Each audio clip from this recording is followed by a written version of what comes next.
देखो, एक छोटी सी बात समझने की।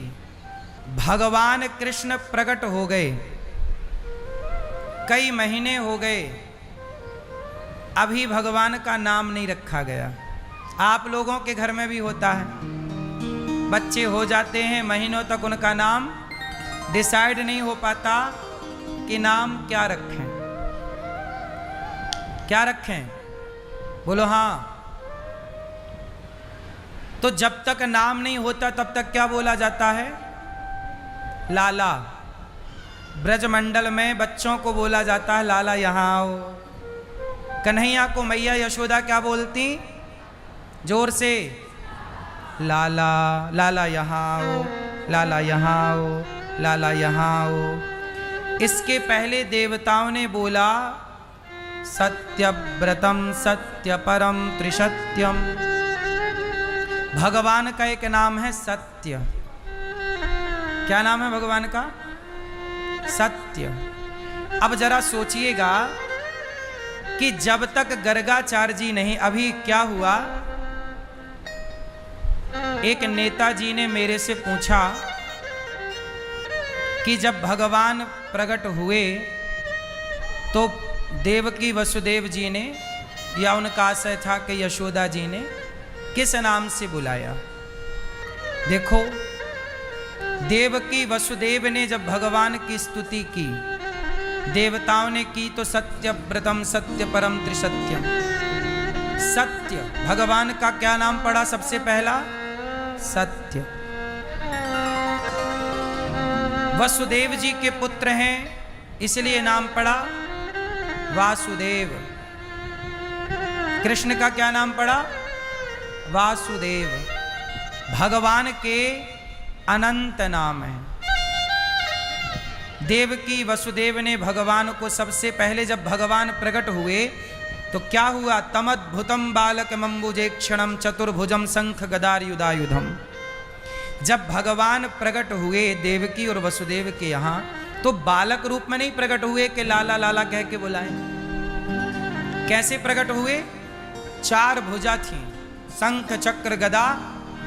तो वसुदेव देवकी ने सबसे पहले भगवान ही कहा, हे प्रभु, हे भगवान। साक्षात हरि है, ये विष्णु है, ये नारायण है, ये नाम से बुलाया। जब यशोदा के पास गए तो क्या नाम दिया मैया ने? लाला भयो। आपने सुना भी होगा, लाला जन्म सुन आई, यशोदा मैया दे दे बधाई। तो हमारे यहां सबसे पहले क्या नाम पड़ा? क्या नाम पड़ा? लड़की होती है तो लाली, और लड़का होता है तो लाला। अभी सोचिए, कन्हैया को सब लाला लाला ही कह रहे हैं, मेरा लाला, मेरा लाल, मेरा लाल। कई महीनों के बाद गर्गाचार्य जी आए, तब नामकरण संस्कार किया और तब प्रॉपर नाम रखा भगवान का, कर्ष्यति कृष्णः। जो सबके मन को अपनी ओर आकर्षित कर लें, उनका नाम है कृष्ण। तो मैया यशोदा बोली कि बाबा मैं कृष्ण तो नाम ना ले सकूं, तो मैं याकूब कलुआ कह सकूं। तो मैया यशोदा ने क्या नाम दिया? कलुआ। और बलराम जी का नाम क्या दिया? बलुआ। कलुआ, बलुआ। बलराम जी, बलराम, राम का अर्थ है रमन्ते योगिनाम यस्य सह रामः। राम, जो सबके चित्त को अपनी ओर खींच लें, जो सबके हृदय में रमण करें, सबके भीतर रहें, उनका नाम है राम। इसलिए नाम पड़ा बलराम। भगवान के अनंत नाम है। अब बताइए, किसी वेद पुराण में भगवान का नाम कलुआ नहीं है। क्या नाम नहीं है? कलुआ। पर ये मैया बोल रही है प्यार से।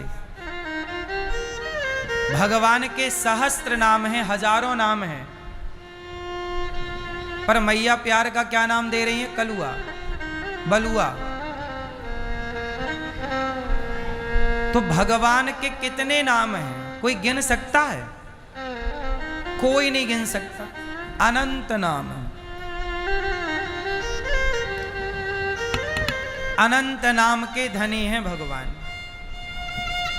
पर आज समाज में क्या है कि कोई जरा सा जान ले, जरा सा ज्ञान किसी को आ जाए तो वो क्या समझता है अपने को बहुत बड़ा ज्ञानी जी, अपन तो हैं तो कोई है ही नहीं। एक नेताजी हमें मिले रास्ते में, उन्होंने कहा कि बताओ भगवान का नाम क्या है। हमने कहा भगवान के नाम तो अनंत हैं, आपको कौन सा सुनना है? क्योंकि अब क्या है, जो व्यक्ति जो सवाल करता है वो पहले एक चीज याद कर लेता है, और यदि आपने वही बताया तो उसे लगता है ये ठीक बता रहे हैं, और यदि आपने वो नहीं बताया तो वो समझेगा कि ये गलत बता रहे हैं, क्योंकि उसे केवल एक याद है, लेकिन उसे ये पता नहीं है कि भगवान के नाम अनंत हैं। कोई भी बालक को सबसे पहले लोग यही पूछते हैं कि लाला है कि लाली, सबसे पहला नाम सबका लाला या लाली ही होता है। बोलो हाँ। तो कन्हैया का पहला नाम लाला, पर ये लाला तो पर जो लिखित में है, आप समझो, हम लोग जो बताते हैं ना वो सुनी और ऐसी बातें नहीं होती कि वो बिना विवेक की हो। अब बताइए, भागवत जी में पहली बार भगवान कृष्ण का नाम पड़ा तो भगवान का नामकरण संस्कार किसने किया? गर्गाचार्य जी ने। तो नाम क्या दिया? कृष्ण। भगवान का पहला नाम पड़ा जन्म के बाद से, क्या नाम पड़ा? कृष्ण। जन्म के पहले तो भगवान के पहले ही से सत्यव्रतम सत्य परम त्रिसत्यम अनेक नाम है, अनेक रूप रूपाय विष्णवे प्रभु विष्णवे। पर जन्म भगवान कृष्ण के प्राकट्य होने के बाद जो पहला नाम पड़ा, संस्कार हमारे यहाँ क्या होता है? नामकरण। तो नामकरण संस्कार का जो नाम है वही नाम प्रथम नाम माना जाएगा। कुंडली का नाम ही पहला नाम माना जाता है। बोलो हाँ। तो भगवान कृष्ण का प्रथम नाम क्या है? कृष्ण।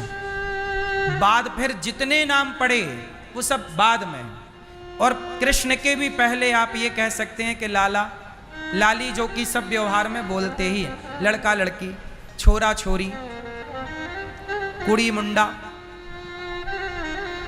बोलो हाँ। क्या हुआ? कुड़ी हुई। क्या हुआ? मुंडा हुआ। तो ये सबकी अपनी अपनी भाषा है, जो बोला ही जाएगा। लोग यही पूछते हैं क्या हुआ क्या हुआ, तो बताना पड़ेगा क्या हुआ। तो बस बात यही है कि शास्त्रों का जो प्रमाण है वो भगवान का नाम गर्गाचार्य जी ने रखा कृष्ण। क्या नाम रखा? कृष्ण। कृष्ण, कन्हैया, फिर दामोदर, फिर बंसी वाले, फिर नाना नाम आप लेते रहिए। तो वो नेताजी को हमने भी बताया कि भाई ये नाम है। नेताजी बोले नहीं, बोले आपका रास्ता अलग, हमारा रास्ता अलग। अब बताइए, जबकि वो नेता यहां के मुख्यमंत्री रह चुके हैं, यूपी के, और मुख्यमंत्री मतलब राजा। राजा का धर्म क्या होता है कि वो अपनी प्रजा को पुत्रवत माने।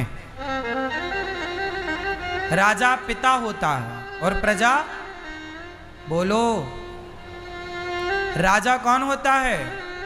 जो भी मुख्यमंत्री है वो राजा है, जो प्रधानमंत्री है वो राजा है, और प्रजा क्या होती है? शास्त्रों का नियम है कि राजा पिता होता है और प्रजा पुत्र होती है। तो सोचिए, यूपी के पूर्व मुख्यमंत्री मेरे से बोले कि आपका रास्ता अलग और हमारा रास्ता अलग। अलग अलग रास्ता क्यों? जबकि राजा पिता है तो पिता, चलो एक बात बताओ, एक माँ अपने बेटे से कोई सवाल करे और बेटा ना बता पाए तो क्या माँ ये कह देगी कि आज से तेरा रास्ता अलग और मेरा रास्ता अलग? उत्तर दो। कोई माँ अपने बेटे से सवाल करे कि बेटा ये बताओ, और बेटा ना बता पाए तो माँ कह देगी क्या से तेरा रास्ता अलग और मेरा रास्ता अलग। सोचिए, वो नेता जो यूपी के मुख्यमंत्री रह चुके हैं, वो मेरे से कहते हैं कि आपका रास्ता अलग मेरा रास्ता अलग। क्यों? क्योंकि मैंने उनके पूछे गए प्रश्न का उनके मन मुताबिक उत्तर नहीं दिया, मैंने वही उत्तर दिया जो सच है। और सच ये है कि भगवान कृष्ण का पहला नाम कृष्ण है। अब ये लिखा है, अब आप लिखी बात ना मानो तो फिर आपसे कोई जीत नहीं सकता, फिर तो आप मनमाना आचरण करो तो कौन जीतेगा तुमसे। सोचिए, वो राजा होकर, मुख्यमंत्री होकर वो ये कह रहे हैं कि आप अलग हम अलग, जबकि राजा को चाहिए कि वो प्रजा को पुत्र की तरह प्यार करे। सोचिए, जब राजाओं के अंदर ऐसा द्वेष है तो इन राजाओं से इस देश का कैसे कल्याण होगा, ये प्रजा की कैसे सेवा करेंगे। इनके अंदर तो प्रजा के प्रति नफरत है कि तुम्हारा रास्ता अलग हमारा रास्ता, ये तो नफरत हो गई ना। प्रेम इसको नहीं कहते, प्रेम इसको कहते कि राह में आए जो दीन दुखी सबको गले से लगाते चलो। यदि नहीं आता, चलो हम आपके प्रश्न का उत्तर नहीं भी दे पाए तो आप बता देते, हमने पूछा कि आप ही बताओ, तो बोले हम नहीं बताएंगे, आपका रास्ता अलग हमारा रास्ता अलग। अब बताओ, क्या एक माँ अपने बेटे के साथ यह व्यवहार कर सकती है? क्या एक राजा, एक मुख्यमंत्री का व्यवहार एक सामान्य आदमी के प्रति यह होना सही है? अब देख लीजिए, जब मुख्यमंत्री, जो आप सबसे श्रेष्ठ पद पर हैं, और आपके भीतर प्रजा के प्रति इतना द्वेष है, नफरत है, तो फिर आप किस तरह से समाज को एकजुट करके चल सकते हैं? कैसे समाज को एकता की बात कर सकते हैं? इसलिए तो कहा कि समाज को बांटने का काम नेताओं ने ही किया है। ये नेताओं ने समाज को क्या किया? जातवादियों, जात की राजनीति खेली। और आज हमारे देश में आज सबसे बड़ा मुद्दा क्या है? दो मुद्दे हमारे देश में, और ये याद रखिएगा कि हमारे भारत का इतना नुकसान होने वाला है आने वाले कुछ टाइम पर। अभी छांगुर बाबा को पकड़ा गया, एक लड़की इंटरव्यू दे रही थी, वो लड़की जो छांगुर बाबा के चक्कर में पड़ गई तो वो भी मुसलमान हो गई। एक हिंदू लड़की क्या बन गई? मुसलमान। तो जब वो मुसलमान बनी तो वो मुसलमानों के संग बैठने उठने लग गई। तो मुसलमानों की उसने बात बताई कि जब मुसलमान लोग आपस में बैठ के बात कर रहे थे, छांगुर बाबा जैसे लोग, तो वो ये बता रहे थे कि बस 2048 आने दो, 2048 आते आते तो पूरा भारत इस्लामिक हो जाएगा। सोचिए, मुसलमानों का टारगेट क्या है? 2048, 2050 आते आते। अब सोचिए, उनके यहाँ 10 बच्चे पैदा होते हैं, विधर्मियों के यहाँ कितने बच्चे? 10। और तुम्हारे कितने बच्चे? 1 या 2। अब सोचिए कि 10 बच्चे भारी पड़ेंगे कि 2 बच्चे भारी पड़ेंगे? वो 10 मिलके तुम्हारे 2 बच्चों की गर्दन 1 मिनट में उतार देंगे। इसलिए उनका टारगेट क्या है कि 2050 आते आते भारत पर हमारा कब्जा होगा, हिंदुओं का कत्लेआम होगा। उदाहरण समझ लीजिएगा, कश्मीर, क्या समझ लीजिए? कश्मीर से हिंदू खदेड़े गए। क्या कर लिया लोगों ने? मेरे पास आते हैं कश्मीरी लोग, कश्मीरी पंडित, बोलते हैं गुरुजी, ना हमारा घर मिला ना हमारी जमीन मिली, हमारी बहन बेटियों की इज्जत गई वो अलग। मुझे एक बात बताओ कि आज हमारे देश में क्या चल रहा है? बंटवारा, कि मैं ब्राह्मण हूं, मैं क्षत्रिय हूं, मैं जाट हूं, मैं यादव हूं, मैं गुर्जर हूं, मैं ठाकुर हूं। ऐसे ही तो मैं लड़के आपस में बिखर जाओगे तो तुम एक दूसरे की रक्षा कब करोगे? नेता ऐसे ही कहते रहेंगे तुम्हारा रास्ता अलग हमारा रास्ता अलग। सोचिए वो नेता हमसे कह रहे हैं कि आपका रास्ता अलग हमारा रास्ता, वो मुसलमानों से नहीं कहते कि तुम्हारा रास्ता अलग हमारा रास्ता, वो मुसलमानों से कहते हैं कि जो तुम्हारा रास्ता वही हमारा रास्ता। समझिए आप।